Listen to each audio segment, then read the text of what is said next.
Another episode of Learning to Fly, the podcast. I'm your host, Ryan.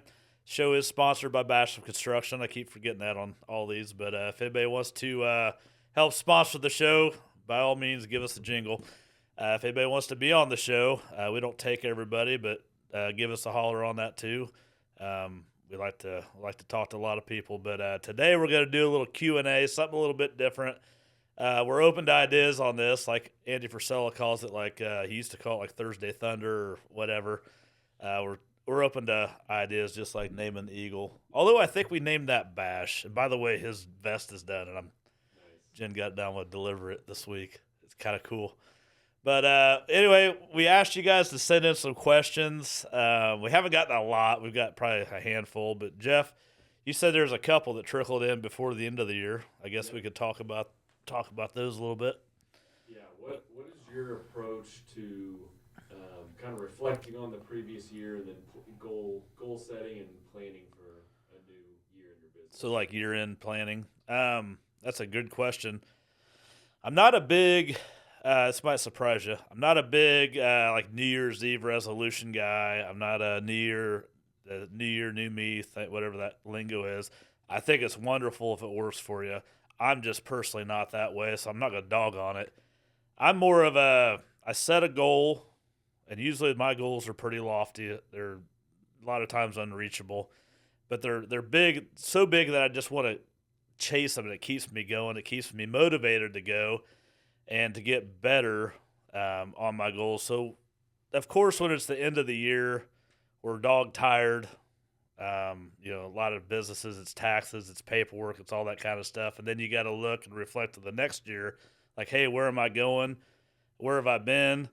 And how am I going to get there is really how I look at things. Like weight loss is probably the most popular for most people. January 2nd's typically the busiest day in the gym. Contrary to what you see, I'm in the gym 5 days a week. And at our gym, we didn't see it this year, but in years past we have. People fade off before spring break. That's pretty typical. A lot of people make fun of that. I'm not one to make fun of people. If that works for you, that's great. But the way I set goals are more. It's kind of like a destination. So if I'm driving to Florida, this is how I do goals. It's going to be 1,000 miles to drive there. And thanks to Scott Hamilton, I drive half of it one day and the other half the next. It makes the trip much more wonderful. But I set my goals in increments to what I know I can handle. And this is very, very broad. If I could talk to a specific industry, it'd probably be better. But I always want to get to that next step and make it in a timely fashion. So, for example, I wanted to scale Basham Construction. Year one, it was Honeydew's Home Projects. It was just me. I was swinging the hammer. I was doing all the projects, and then it fastly grew into construction, right? Where I needed to add plumbers, electricians, all this stuff, and then fast forward 5-6 years, we're just a full construction company. Well, that doesn't happen. I mean, that doesn't happen overnight. You have to have goals. You have to have a path to get there. So how I like to do it is kind of like a road trip. This is going to take me forever to get there. I'm not going to swallow the camel all at once, or the elephant, or whatever that saying is. But I'm going to get here today, and I'm going to look back and be like, what would I change from that last, say, quarter? I do like to do things in chunks of time and big amount of time, usually years, or at least a quarter of a year. But every quarter, it's not like clockwork, but I just know when it's, April 1st, that's the start of Q2, right? July 1st, that's the start of Q3. And then October 1st is the start of Q4. I know those things. It's like football to me. There's 4 quarters to the game. At the end of the 4th quarter, you hope you're winning, right? So every time I set a goal, it is kind of tied to like football and that mindset of there's milestones to get where I want to go. I'm never one to be ashamed of not hitting a goal. I think a lot of times my goals personally, like some of my goals were I want to buy a lake house one day, or I want to buy an old truck one day and fix it up in honor of my dad, right? I want to I want to buy property out of state. I want to buy a house in Texas. I want to buy a house in Florida. And they're not for me, they're to rent out. Like, it's a business thing. Those are all goals of mine. I have not hit all those goals, but they are all goals of mine that I'd like to achieve. I'd like to scale this business to a household name. I mean, that's something I want to do. And it's not for selfish reasons. It's because I have a lot of chips on my shoulder. And we're going to talk about chips on the shoulder on another podcast because I'm very, very passionate about it. But when people tell you you can't do something, you stack them chips on that shoulder and go do it and show them, hey, I don't care if you don't believe in me. I believe in me, and we're going to do that. But when people say goal setting and it has to be at the end of the year, I think you're forcing something that's unnatural. And that's the point I'm trying to get to people. It doesn't matter if you start your goal setting now, today. Today is January 27th. It's not January 2nd, and it's not December 31st.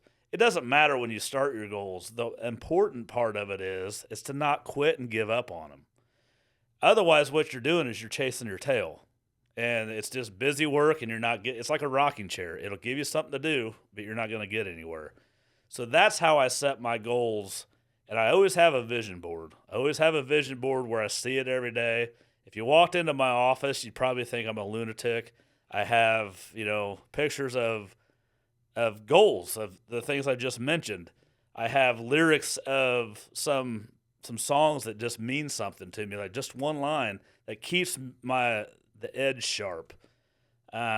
Because nobody is going to live out your dreams, your goals, your ambitions other than you. There's nobody that's going to do it for you. Nobody's going to come save your day. Nobody's going to get you out of bed to hit the gym at 5 a.m.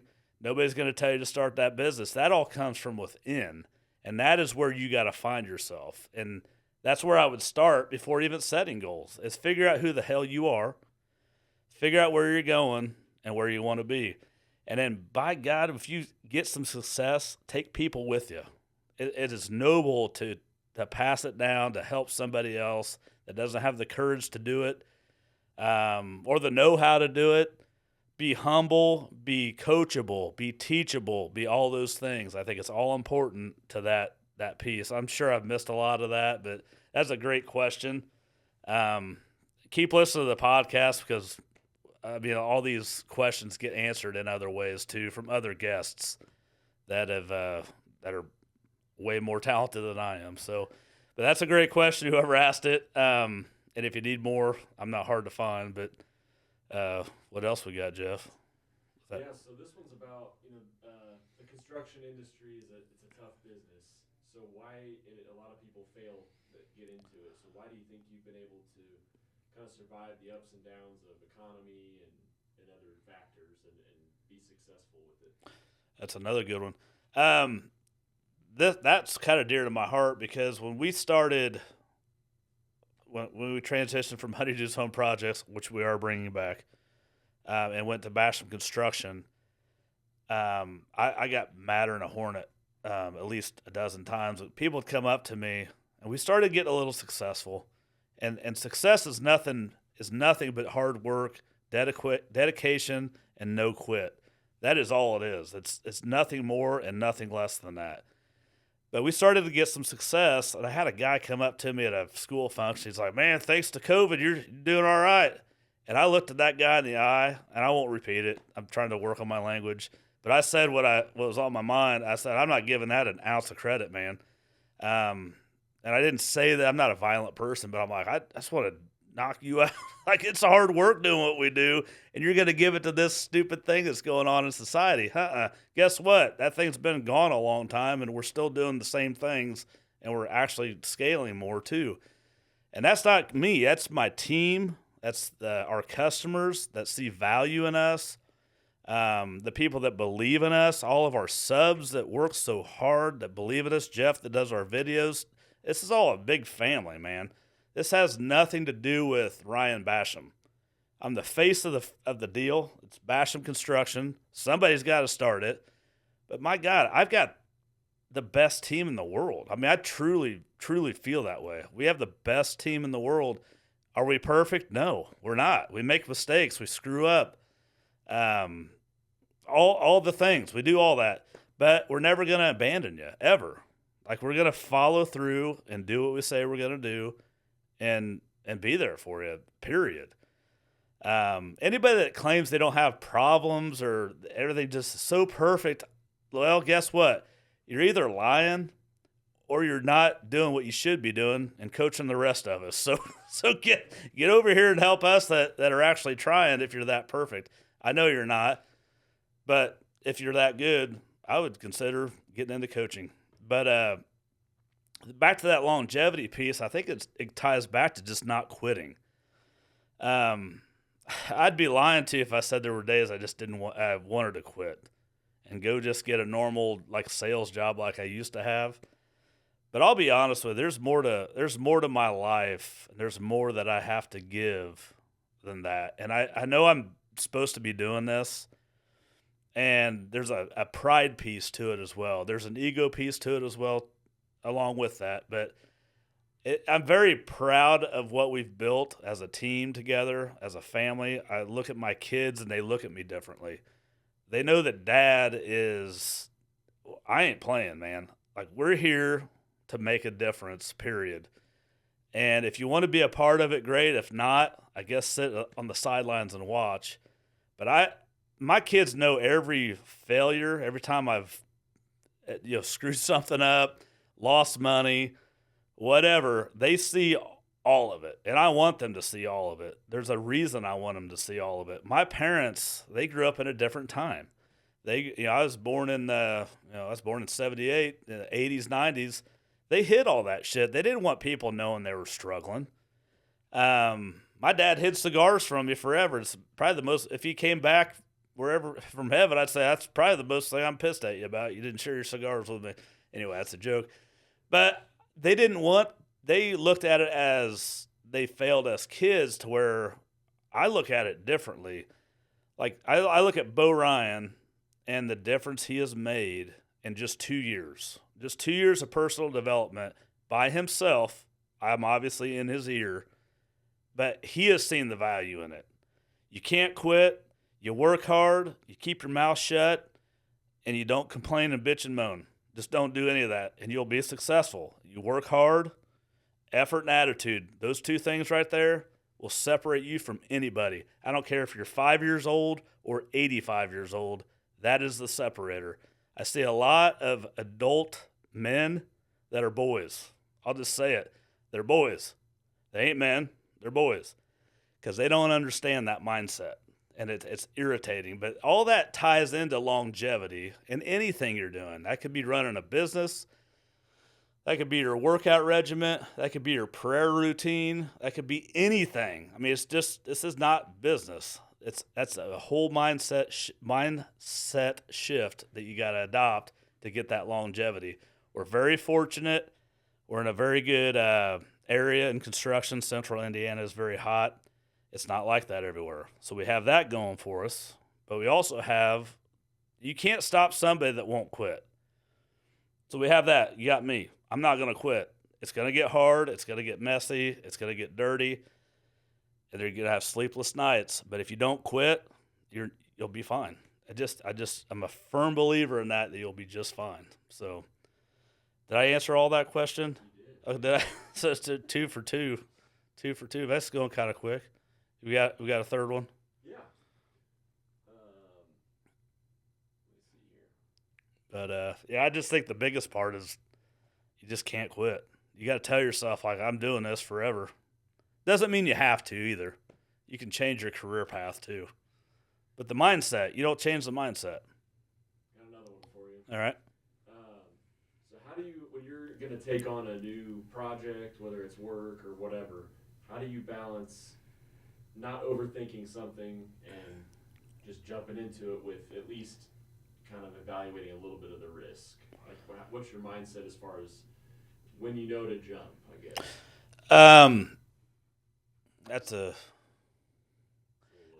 I guess as long as I'm not hurting somebody or myself, what am I going to lose? So, like, I'm going to tie it into construction because, like I said, it was just me for a while, and we ramped up in scale. We've done some huge projects. I mean, basically built 2 new houses. It was terrifying. But I also know that growth isn't comfortable. Growth is never comfortable, and it's never easy, and it's never on time. Growth, you got to walk through hell to get to where you're going. I'm convinced of that. It doesn't mean you're gonna like be all blood, like look like Rambo coming out of the woods, but you're gonna feel like that mentally sometimes. There's days you're gonna want to throw in the towel. I've taken days off before, flat out. Some people call them what do they call it, uh, emotional day or something. Mental health. That, and I'm not dogging on that either. I'm not wired that way. If I need to take a half a day off and go fishing or whatever, I'm just gonna go do it. I'm a firm believer that we're only here for a while, and work and your social status and all that shit means nothing. It just doesn't mean a thing.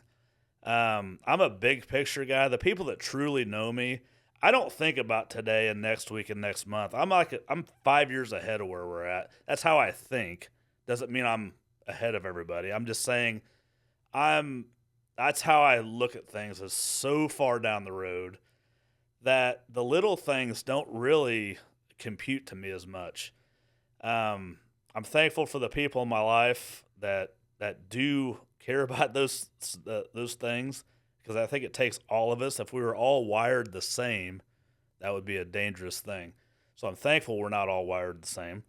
But I think differently. Therefore, I'm not afraid to look dumb.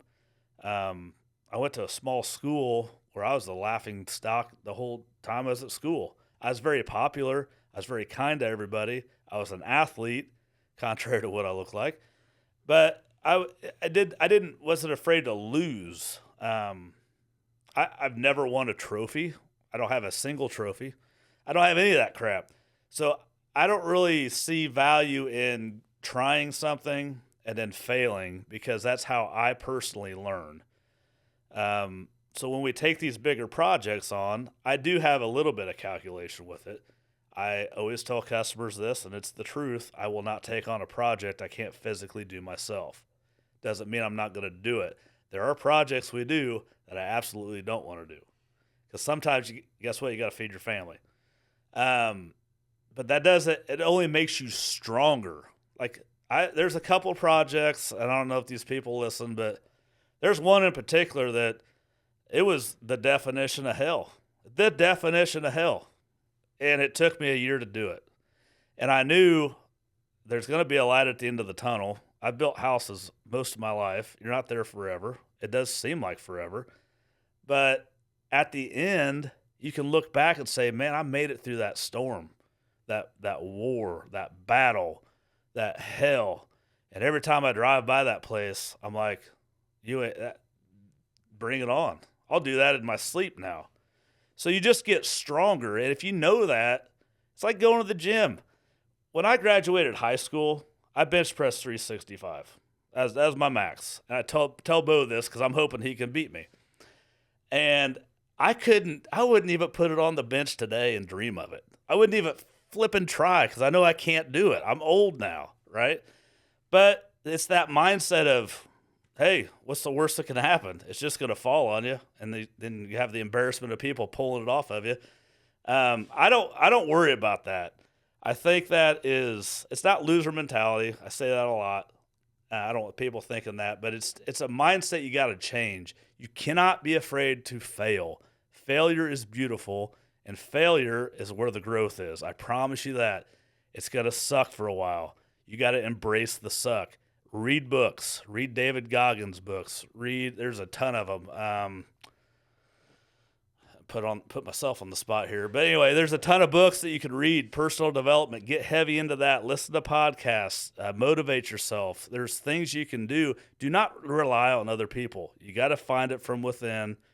And that, in my opinion, is what separates the men from the boys.